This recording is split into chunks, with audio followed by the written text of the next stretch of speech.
This is DJI Neo Fly More combo, and today I'll show how you can manage your gallery retouching preferences on this drone.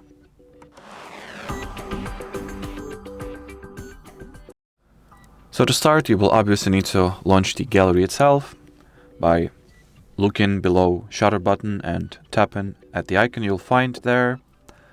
Here, tap on those three dots you'll find at the top right corner of your smartphone, or of your smartphone's display rather.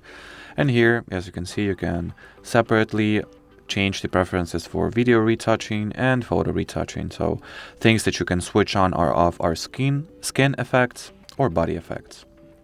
As you can see, you can put them in any configuration you'd like. Once the switch is toggled on, it turns blue, and well, the white circle moves to the right, and vice versa. Once the toggle is gray, that means that this particular option is switched off. And well, as far as this video goes, that'll be it. So thanks for watching, and bye bye.